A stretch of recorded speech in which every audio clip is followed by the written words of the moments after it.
Siberia records minus 80 degrees as talks of polar vortex grows. Several weeks after the Christmas Arctic blast, the atmospheric river, much of the US and Europe have enjoyed record warmth. Recall on December 27, we noted the cold air mass from Siberia that spread across the continental United States would dissipate into the new year.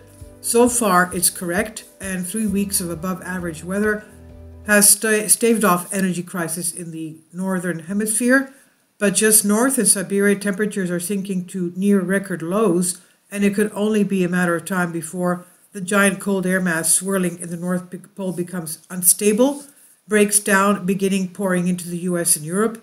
Global warming alarmists who called for an imminent climate disaster last summer are scratching their heads as the rural northern Siberia town of Zelinda just recorded temperatures of minus 79.8 degrees, according to climatologist Maximiliano Herrera. He tracks extreme temperatures across the earth.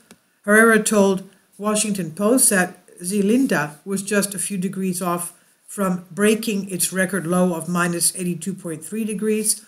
The all-time low for Northern Hemisphere was set in Russia in 1933 at minus 89.9 degrees. Earlier this week, ARC Field Weather Paul Doraine said winter is not over and called for a significant change in North American weather in about 10 days or so. Like anything, nothing is ever constant, and the warm spell could give way to colder temperatures later this month or early February. Washington Post explains sometimes exceptionally cold air that builds over Siberia splits into the eastern United States. Although the eastern United States has had very mild weather since that late December cold blast, there is the potential for a significant pattern change towards the end of January, he said. For a polar vortex to flow into the US or Europe, there first needs warming in the Arctic stratosphere that pushes cold air lower. This is what Michigan Weather Forecast explains, saying this begins with the warming in the Arctic stratosphere, which pushes the cold air south. Simply put, the GFS, GEFS, and GEM models are displayed similar model runs. It's more of a heads up than anything else. Do with it as you will. It's my humble opinion that winter, in the sense of cold and snow, is not over yet.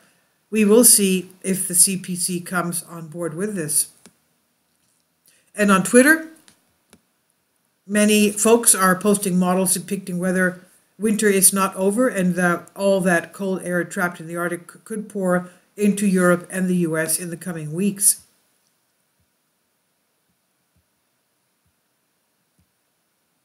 Now, and maybe there's some validity in the models as a Climate Prediction Center CPC 8 to 14 day temperature outlook has increasingly showed that over the last week the colder weather slated for the end of the month, and they show the 18 to 14 day the temperature outlook by NOAA shows that the area of Southern California, Nevada, Arizona, even up to northern Texas or northwest Texas will be below average temperatures, and the Northeast will be above average temperatures.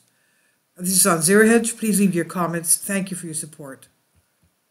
Kindly support my Patreon account.